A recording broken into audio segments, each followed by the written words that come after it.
Pendant plusieurs années, j'ai été chef de clinique dans le service de grand brûlé de l'hôpital Saint-Antoine du professeur Mimoun. J'ai appris énormément sur les procédés de cicatrisation et je m'en sers quotidiennement aujourd'hui, en particulier en chirurgie esthétique. Pour moi, il y a assez peu de différence entre la chirurgie réparatrice et la chirurgie esthétique. Toutes les patientes doivent être considérées de la même façon. Ma spécificité en chirurgie esthétique, c'est d'avoir un résultat extrêmement naturel. Une opération pour moi est réussie quand on voit le changement sur la personne, mais qu'on ne l'associe pas à un acte chirurgical.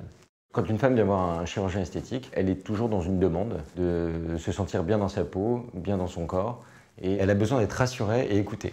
Une patiente qui vient me voir en consultation pour la première fois doit me raconter son histoire et la façon qu'elle a d'appréhender son mal-être. Moi, de mon côté, j'essaye toujours de trouver une solution chirurgicale la plus adaptée à son malaise. Ça veut dire qu'il y a beaucoup de demandes qui ne peuvent pas être honorées. Je dis non quand je pense que la solution chirurgicale que je vais pouvoir proposer ne va pas répondre à l'exacte attente de la patiente.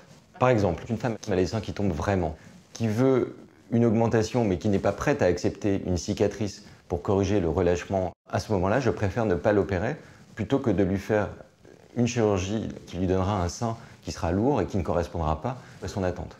Pour le nez, on fait très souvent des simulations des différents profils qu'on peut obtenir et on essaye d'ajuster au maximum entre ce que veut la patiente et ce que je pense être bon pour son visage.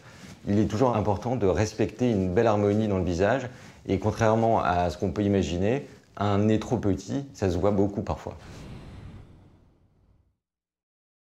J'aime voir mes patientes au moins 2 fois en consultation avant une intervention de chirurgie esthétique. Il est important que la patiente ait un temps de réflexion puisque je lui délivre beaucoup d'informations pendant la première consultation et ce n'est pas évident qu'elle emmagasine tout d'emblée.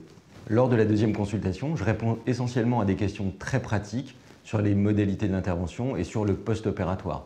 Combien de temps va durer la convalescence, la douleur post-opératoire, comment s'organiser avec les enfants, des choses toutes simples. Pour moi, c'est primordial d'avoir créé une équipe qui soit capable d'entourer mes patientes, qu'elle leur caresse le front, qu'elle leur caresse la main, qu'elle ait beaucoup d'empathie, comme moi, avec mes patientes. Quand on s'endort bien, on se réveille bien. Moi, j'aime revoir mes patientes plusieurs fois après l'opération, notamment au moment de la phase dite inflammatoire de la cicatrisation. C'est le moment où les patientes sont un petit peu inquiètes, donc c'est important de les voir à ce moment-là pour les rassurer.